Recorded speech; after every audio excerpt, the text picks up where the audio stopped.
Welcome back, aspirants. Let's jump right into this highly concentrated explainer. We're covering every absolutely crucial news piece from May 5th, 2026, and we're mapping it all directly to your UPSC syllabus blueprint. We're skipping all the noise today and focusing entirely on the high-yield facts, the structural concepts, and those current to static bridges you need to ace your upcoming exams. Here is our agenda for this explainer. We'll be moving chronologically through elections, judiciary, economy, and science. Then we'll tackle a mains practice challenge and wrap it all up with a rapid-fire revision summary. Let's get straight to work. All right, starting off with Section 1, Elections and the Model Code. Now let's talk about the exact factual prelims traps examiners are going to set up to confuse you regarding the 2026 state assembly elections. For instance, do not fall for the narrative trap that the TMC was wiped out in West Bengal. They actually secured 80 seats. Down in Tamil Nadu, we're looking at the first hung assembly since 1952. And remember, the new rising force there, TVK, is not a traditional Dravidian party, and they contested without an alliance. Over in Kerala, the LDF's completely unique back-to-back majority streak from 2016 and 2021, that has officially broken.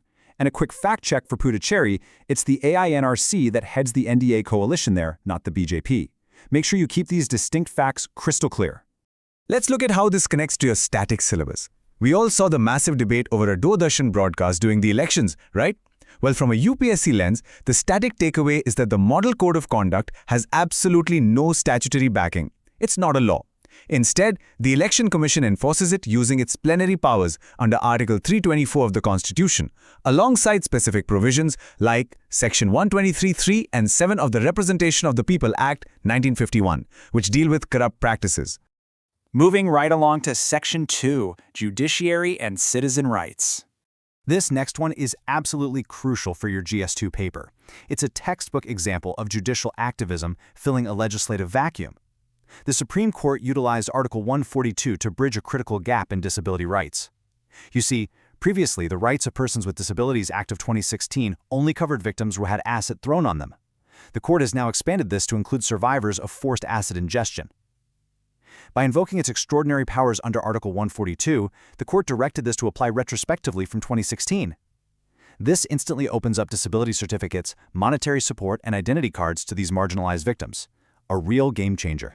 Keep these 3 legal developments in your back pocket for governance answers. First, we're seeing a major challenge to the Transgender Persons Amendment Act of 2026. The new law requires a government medical board to recommend certification. Petitioners are arguing this violates the right to self-identification established back in the landmark 2014 NALSA judgment. Think about the tension there. Second, regarding prison reform, the Supreme Court in the Darshan case reinforced that Article 21's right to life and dignity absolutely still applies even while you're in custody.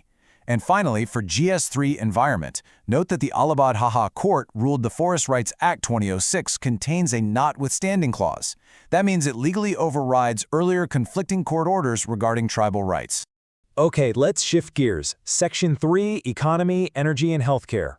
Let's connect the dots between global geopolitics and the everyday Indian consumer. Cause and effect right here.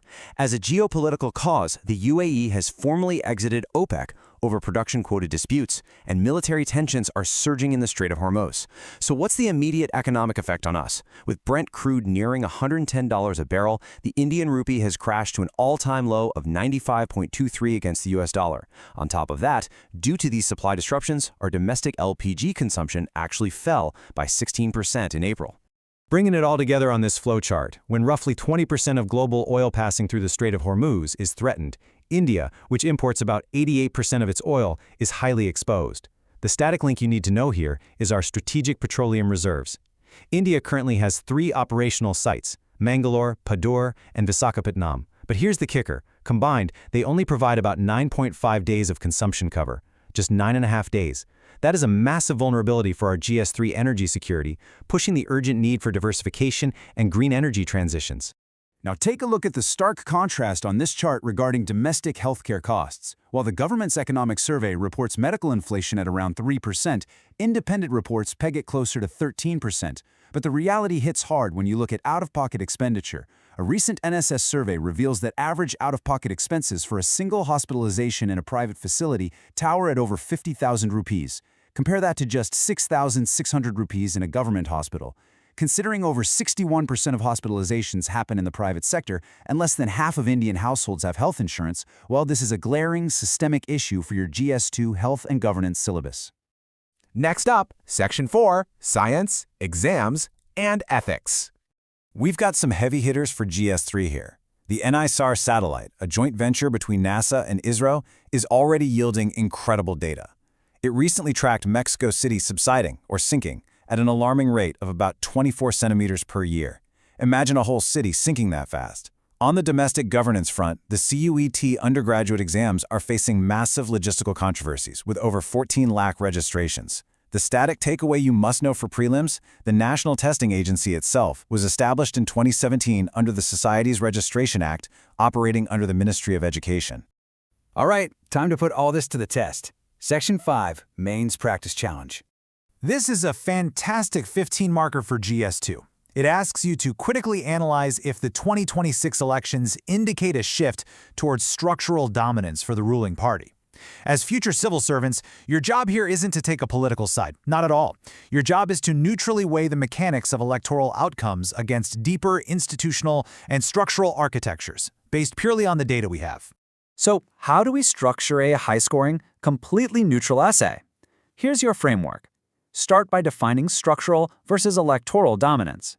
For arguments supporting the statement, point to the deep organizational penetration in states like West Bengal and Assam, and the structural architecture of power, things like the deployment of central agencies and delimitation exercises. But to critically analyze, you have to provide the counter-evidence. Regional dynamics are still incredibly potent. The UDF's strong win in Kerala and the rise of TVK causing a hung assembly in Tamil Nadu show the limitations of a monolithic wave. Conclude with a balanced way forward, stating that national governance must continuously balance itself with federal accommodation and regional subnationalism. We've covered a ton of ground today, so let's lock it all in. Section 6, Rapid-Fire Revision Summary. Take a quick screenshot of this table. We're synthesizing today's scattered terminology directly into bite-sized, prelims-ready facts. Remember, NISR is a Joint Radar Tracking Surface Changes. SPR refers to our highly vulnerable 9.5 days strategic oil reserves at Mangalore, Padur, and Vizag. The MCC is non-statutory and relies on Article 324. And finally, EGR stands for Electronic Gold Receipts, recently launched by the NSE for better gold price discovery. Review these tonight so they really stick. To wrap things up, I want to leave you with this thought for your GS4 ethics paper regarding the Adam Smith problem. Many people completely misinterpret Adam Smith's invisible hand as a justification for greed. It wasn't. It was a metaphor showing how individual motivations can and should ultimately benefit society as a whole. It was never a celebration of avarice. True public service is about societal benefit, not individual gain. So how are you going to apply that mindset to your preparation today? Keep studying smart, stay focused, and I'll catch you in the next explainer. If you're ready to really practice all 8 mains questions from today's news, and you want to get your hands on prelims MCQs and detailed notes, go ahead and download the complete PDF. Just scan the QR code on your screen or use the link in the description to join our Telegram channel. Keep up the amazing work, stay consistent, and I will see you in the next explainer.